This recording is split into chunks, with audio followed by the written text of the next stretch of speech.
5 syarat sah tawaf semasa tawaf dijalankan.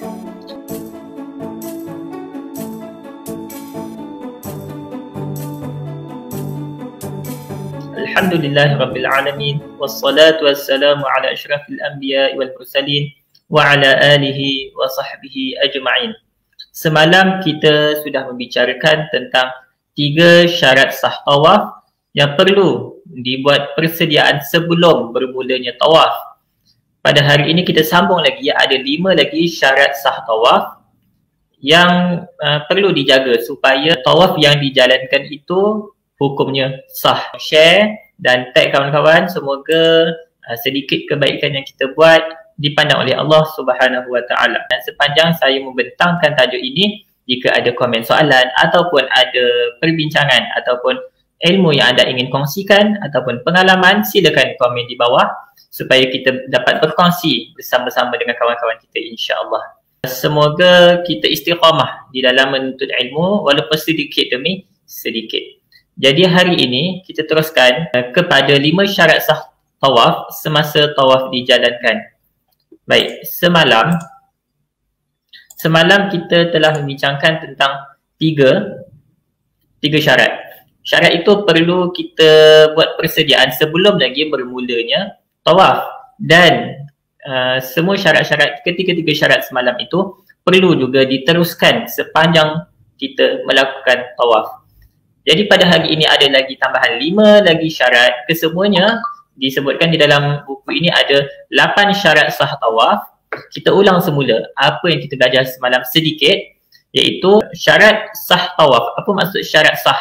Bermaksud jika kita tidak menepati, kita tidak memenuhi syarat-syarat ini, maka ibadah yang kita jalankan itu tidak sah. Baik, untuk melihat semula apakah pelajaran kita, boleh lihat semula di FB kami, tengok rakaman live semalam, dan juga boleh tengok di YouTube dan juga di IGTV, Instagram, Umrah Andalusia Bahau. InsyaAllah hari ini kita meneruskan poin yang seterusnya, iaitu syarat yang seterusnya ialah tawaf hendaklah dimulakan dan disudahi pada rukun Hajarul Aswad. Rukun tu maksudnya adalah penjuru. Baik, kita nak lebih mudah, lebih faham, kita tengok gambar. Okey, ini dipanggil penjuru. Seperti yang kita tahu, Kaabah itu bentuknya adalah cube, 4 segi. Okey, dia sebenarnya sisi itu berbeza. Itu nanti kita boleh tengok, insya-Allah. Mungkin pada pelajaran-pelajaran yang akan datang akan ada satu tajuk khas yang kita akan bincangkan tentang Kaabah, dari segi sejarahnya, dari segi binaannya, dari segi kelebihannya, dari segi tempat-tempat mustajab doa. InsyaAllah kita akan kongsikan pada masa yang akan datang. Ini adalah penjuru, ataupun bahasa Arabnya dipanggil sebagai rukun. Di sini dipanggil rukun Hajarul Aswad kerana adanya Hajarul Aswad di sini, adanya batu hitam di sini. Jadi kita tengok semula syaratnya tadi apa dia? Tawaf hendaklah dimulakan dan disudahi pada rukun Hajarul Aswad. Tawaf itu mestilah dimulakan di sini, berpusing satu pusingan, dan berakhir juga di sini, iaitu di rukun Hajarul Aswad, di penjuru Hajarul Aswad. Okey, mudah sahaja kan? Itu adalah poin yang pertama. Alhamdulillah jelas, terima kasih. Assalamualaikum, waalaikumsalam warahmatullahi wabarakatuh, Cikgu Zulkafi. Baik, Puan Nanian, Assalamualaikum, waalaikumsalam, terang dan jelas. Terima kasih, terima kasih. Alhamdulillah, suara dan video jelas. Alhamdulillah. Semoga kita punya usaha ini dipandang oleh Allah Subhanahu Wa Taala. Ada beberapa permasalahan berkenaan dengan syarat sah ini. Yang pertama, bagi tawaf qudum, umrah dan ifadah, hukumnya sunat untuk berniat. Niatnya bagaimana? Aku ingin melakukan tawaf. Itu adalah niat. Niat itu adalah apa yang kita qasadkan, apa yang kita niatkan di dalam hati. Keinginan kita di dalam hati. Baik. Nanti insya-Allah akan datang, okey, pada waktu yang singkat ini tak sempat untuk kita sebutkan berkenaan dengan jenis tawaf. Jadi di sini ada 3 jenis tawaf yang hukumnya hanyalah sunat untuk berniat, kerana semua ini tawaf qudum, tawaf umrah dan tawaf ifadah ini semuanya berada di dalam ibadah haji ataupun di dalam ibadah umrah. Maka niat haji dan niat umrah itu telah merangkumi semua ibadah-ibadah rukun-rukun di dalam ibadah tersebut. Tetapi selain daripada ketiga-tiga jenis ini, semuanya hukumnya adalah wajib untuk berniat sebelum memulakan tawaf. Contohnya tawaf wada, okey, tawaf sunat dan sebagainya, hukumnya adalah wajib untuk berniat. Baik, kita teruskan. Syarat yang seterusnya iaitu sewaktu berjalan melakukan tawaf, bangunan Kaabah hendaklah sentiasa berada di sebelah kiri bahu. Seperti solat. Bagaimana solat? Solat kita mestilah menghadap Kaabah. Bermaksud dada mestilah menghadap ke arah kiblat, ke arah Kaabah. Begitu juga semasa tawaf. Tawaf bahu kiri, bukan dada. Waktu tawaf bahu kiri mestilah sentiasa menghadap ke arah Kaabah. Baik. Boleh tengok semua orang-orang yang sedang bertawaf, mereka akan berpusing mengikut lawan arah jam, mengikut lawan arah jam, macam tu, okey. Jadi semuanya bahu mestilah menghadap ke arah Kaabah, kena dijaga sepanjang tawaf. Okey, ini permasalahan. Jika jemaah ditolak sehingga bahu terpesong, contohnya kan, sehingga bahu tadi terpaling daripada Kaabah, bagaimana? Okey, jadi tawaf itu menjadi batal jika tidak dibetulkan dengan segera. Contohnya dalam keadaan yang sangat ramai, seperti yang kita boleh tengok gambar tadi, ini nampaknya tak berapa ramai kan, ada gambar sangat ramai sampai ke tepi, sampai ke bangunan tepi tu pun dipenuhi dengan manusia, terutama sekali pada musim haji. Jadi bagaimana? Pada waktu itu pasti akan berlaku tolak menolak dengan tidak sengaja kerana kepadatan orang. Contoh jalan-jalan tertolak sedikit, cepat-cepat kita kena betulkan bahu kita. Jika kita tidak membetulkan dengan segera, maka tawaf itu hukumnya adalah batal. Kita kena kembali kepada tempat yang kita terbatal tadi dan meneruskan tawaf. Kalau tak ingat ataupun tidak tahu di mana tempat kita batal tadi, maka mula semula daripada penjuru Hajarul Aswad, tawaf pusingan yang tersebut. Bukannya keseluruhan 7 pusingan. Contohnya kalau kita terbatal di dalam pusingan yang keempat, kita tidak perlu bermula daripada pusingan yang pertama. Kita hanya perlu mengulangi pusingan tawaf yang keempat. Baik. Itu mudah saja, ringkas. Contohnya lagi adalah kena berhati-hati jika bertawaf dengan kerusi roda di tingkat atas. Seperti yang kita tahu, boleh tengok di tingkat atas tu bangunan dia tidak betul-betul bulat. Dia ada melengkung sedikit. Jadi kena berhati-hati apabila menolak jemaah di atas. Okey, pastikan bahu itu tetap sentiasa menghadap ke arah Kaabah. Nak mengelak orang contohnya kan, itu lagi kena berhati-hati. Orang yang duduk di atas kursi itu kena berhati-hati. Begitu juga orang yang menolak itu kena berhati-hati supaya bahu sentiasa menghadap ke arah Kaabah. Okey, syarat yang kelima, semasa berjalan melakukan tawaf, Kaabah hendaklah sentiasa di sebelah kiri bahu. Betul, alhamdulillah. Waalaikumsalam warahmatullahi Siti Fatimah. Terima kasih bersama dengan kita pada hari ini. Jika kita tertolak semasa tawaf, hendaklah betulkan dengan segera. Jika tidak, tawaf kita akan terbatal. Terima kasih atas perkongsian anda semua daripada ilmu yang kita dapat pada hari ini. Syarat sah tawaf antaranya adalah berjalan dengan tujuan tawaf. Bagaimana berjalan dengan tujuan tawaf? Berjalan itu mestilah bukan dengan tujuan yang lain. Okey, tak apa, kita teruskan. Untuk lebih faham, kita tengok terus kepada permasalahan. Kita terus kepada contoh. Contohnya, jika seseorang itu mengikut kumpulan, contoh kan, bergerak dengan ahli keluarga ataupun dengan kumpulan dengan mutawif. Tiba-tiba suami dia hilang kan, tak jumpa, mana pula suami. Maka dia pun mencari suami, mana suami dia, okey. Tetapi dalam diri dia masih lagi ada niat untuk melakukan tawaf. Dalam diri dia masih berniat untuk berjalan itu dengan niat untuk melakukan tawaf. Tapi pada masa yang sama dia mencari mana suami aku, contoh. Dia mencari mana mutawif, dia mencari mana ahli kumpulan yang lain. tetapi dalam diri dia masih lagi berniat tawaf, maka dia pun berjalan sambil mencari dengan masih dalam diri dia masih ada niat tawaf, maka tawaf itu masih sah. Tetapi jika dah tak ada niat tawaf, niat dia berjalan itu hanya untuk mencari, maka dia jalan mencari, pusing cari mana, tidak juga jumpa, ataupun jalan-jalan jumpa.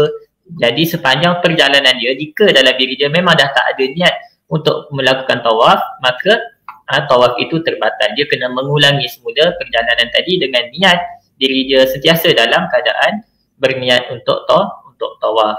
Jadi faham ya, maksudnya dalam diri mesti masih ada niat tawaf sepanjang perjalanan mengelilingi Kaabah, barulah tawaf itu sah. Walaupun ada pada masa yang sama niat dia yang lain untuk mencari kawan contohnya dan sebagainya. Syarat ke-6 berjalan itu dengan tujuan tawaf mestilah dengan niat tawaf. Okey, bagus, alhamdulillah. Yang seterusnya iaitu cukup 7 keliling dengan yakin. Siapa yang nak kira ni? Mutawif ke kira? Kan? Yang kira ni ini adalah diri kita sendiri. Diri kita sendiri kena kira. Sebabnya apa? Ibadah umrah, haji, okey, tawaf ini adalah ibadah persendirian. Dia bukannya ibadah berjemaah. Kita tak niat sahaja aku tawaf 7 pusingan mengikut imam kerana Allah Ta'ala. Tak ada. Tak ada. Jadi kita tawaf ini sebenarnya adalah ibadah sendiri. Jadinya kita kena kira sendiri. Tak ada ikut imam. Sebagai panduan sahaja kita mengikut mutawif itu. Tetapi niat kita adalah kita beribadah itu sendiri. Jadi kita kena yakin 7 keliling itu dengan kiraan diri sendiri. Okey, ini adalah sedikit gambaran. Jadi bermula tawaf di sini, pusingan yang pertama bermula daripada rukun Hajarul Aswad, daripada penjuru Hajarul Aswad. Pusingan yang pertama selesai. Okey, jadi kita bermula pusingan yang kedua, terus lagi pusingan yang ketiga, terus pusingan yang keempat, terus pusingan yang kelima, terus pusingan yang keenam. Tadi telah tawaf 5 ke 6. Kan ragu-ragu tiba-tiba. 5 ke 6. Baik. Jadi kalau tengah ragu-ragu, ambil yang sedikit. Jadi 5 ke 6, ambil yang 5. Okey, sekarang aku tengah tawaf yang kelima. Okey, teruskan. Habis tawaf 5, tawaf yang ke-6. Okey, selesai tawaf ke-6, tawaf yang ke-7. Telah selesai tawaf yang ke-7, solat sunat selepas tawaf. Lepas tu nak pergi ke sa'i, tiba-tiba pula ragu-ragu. Tadi aku buat 6 ke 7 kan? Ragu-ragu tu telah datang selepas kita selesai tawaf, maka ragu-ragu itu tidak diterima. Okey, jadinya kita abaikan sahaja ragu-ragu itu kerana ragu-ragu atau syak itu datang selepas ibadah. Kalau ragu-ragu atau syak itu datang semasa ibadah, semasa kita tengah tawaf, semasa kita tengah solat, ragu-ragu 3 ke 4. Aku sekarang ni tengah pusingan ketiga ke keempat, maka ambil yang sedikit, ambil yang ketiga. Tetapi jika kita ragu-ragu itu dah selesai pun tawaf, dah balik Malaysia pun kan, baru ragu-ragu, aku hari tu tawaf 6 pusingan ke 7 pusingan, ragu-ragu itu tidak diambil hukumnya. Sebabnya dia ragu-ragu itu datang selepas daripada ibadah. Ragu-ragu dia datang daripada syaitan. Okey, jadi permasalahan tadi kita telah bincangkan syak bilangan semasa tawaf, syak selepas tawaf. Jadi yang kita ambil kira, jika syak semasa tawaf, maka ambil bilangan yang sedikit. Jika syak itu selepas dah selesai tawaf baru kita datang syak, syak itu kita abaikan, tidak diterima. Baca apa? A'udzubillahi minasyaitanirrajim. Okey. Kerana was-was itu datang daripada syaitan. Syarat yang ketujuh, cukup 7 keliling dengan yakin. Kita mesti yakin dengan dan ingat berapa pusingan tawaf yang kita buat. Bagus ya. Ingat, kita kira sendiri. Contoh lagi permasalahan. Dalam satu kumpulan bergerak dengan mutawif pula kan. Gerak satu pusingan, gerak bersama-sama. Gerak sama-sama sampai habis. Ada pula perbalahan kan. Ada pula perbezaan. Seorang kata 6, ada seorang lagi kata dah 7. Sedangkan gerak bersama-sama. Okey, jadi bagaimana? Ikut kiraan masing-masing. Keyakinan itu keyakinan masing-masing. Yang 7 tadi dah yakin dia 7. Okey. Dia yakin 7, tak ada syak, tak ada ragu. Baik. Sedangkan yang tadi tu dia tengah syak, dia 6. Kan? Dia kata tak habis lagi tawaf ni, baru 6. Okey, dia yang kena teruskan. Yang lain yang dah yakin 7 pusingan tu tak perlu diteruskan kerana ini adalah ibadah sendiri. Dia bukannya berjemaah. Okey, boleh faham? Jika ragu-ragu, kita ambil bilangan yang sedikit. Bagus. Itu jika kita ragu-ragu semasa tengah ibadah, semasa tengah tawaf tu kita ragu-ragu, kita ambil bilangan yang sedikit. Okey, bagus. Alhamdulillah. Kita teruskan. Okey, pada hari ini poin yang terakhir iaitu tawaf dilakukan di dalam Masjidil Haram dan di luar bahagian Kaabah. Baik. Jadi di sini kita kena tahu di mana Masjidil Haram, itu kita dah makruf lah. Jadi kita kena tawaf itu di kawasan yang telah disediakan di mataf ataupun kawasan tawaf, bahasa Arab dia mataf. Dan syarat dia adalah mestilah berada di dalam bangunan Masjidil Haram.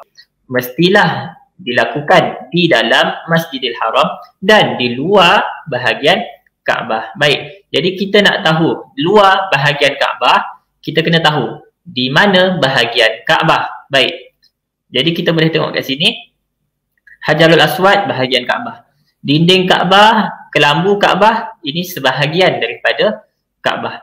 Begitu juga dengan kaki ni, nampak ada bangunan sedikit ini dipanggil adalah Syazarwan.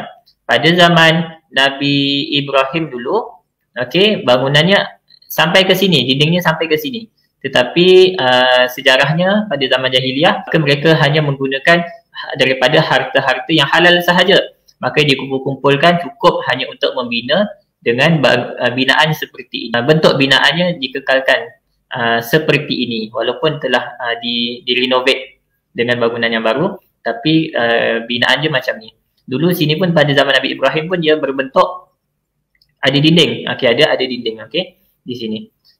Okey, ini nama dia adalah Hijr Ismail. Hijr Ismail juga adalah sebahagian daripada Kaabah. Maka tidak boleh menyentuh mana-mana bahagian daripada Kaabah. Tidak boleh menyentuh Hijr Ismail, dinding dia pun tak boleh, masuk ke dalam pun tak boleh.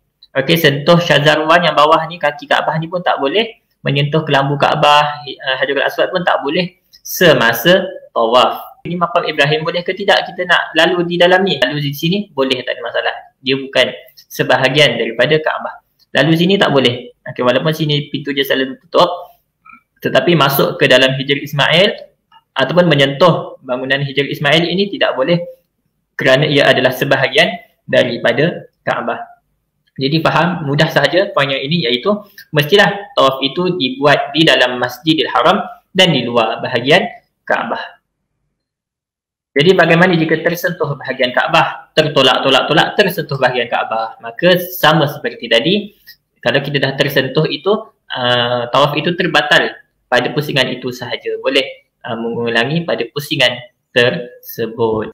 Terima kasih Ustaz Fakhrul Razi. Ini adalah penceramah tetap kita di Bahau. InsyaAllah Ustaz, jika kita ada dibuka lagi, umrah dibuka, insyaAllah kita doakan. Kirim salam pada jemaah Bahau, insyaAllah. Semua jemaah Bahau yang ada di sini, Ustaz Fakhrul Razi kirim salam. Baik, Siti Fatimah, faham Ustaz, jika kita masa tawaf terlupa bilangan kita 4 atau 5, kita ambil yang sedikit, dan jika sudah selesai tawaf kita ragu, makanya kita abaikan je. Betul, Alhamdulillah. Syarat ke-8 tawaf hendaklah dilakukan di dalam Masjidil Haram dan di luar daripada bahagian Kaabah seperti Hijr Ismail. Terima kasih. Jika tersentuh bahagian Kaabah, kita kena ulangi semula pusingan tersebut. Betul, Alhamdulillah. Kerana apa? Kerana kita telah melanggar salah satu syarat sah tawaf. Terima kasih kepada semua yang bersama dengan kita pada hari ini. InsyaAllah live ini, jika diberikan kekuatan oleh Allah Subhanahu Wa Taala, kita akan teruskan setiap hari Isnin sehingga Jumaat pada jam 10 pagi sehingga 10.30 pagi, dan ada ulangannya, suntingan yang telah saya sunting videonya saya akan uploadkan di YouTube Umrah Andalusia Bahau dan di IGTV Instagram Umrah Andalusia Bahau. Terima kasih kepada semua yang bersama dengan kita pada hari ini, semua yang komen dan menyertai kita. InsyaAllah semoga amal kita diterima oleh Allah Subhanahu Wa Taala. Terima kasih. Assalamualaikum warahmatullahi wabarakatuh.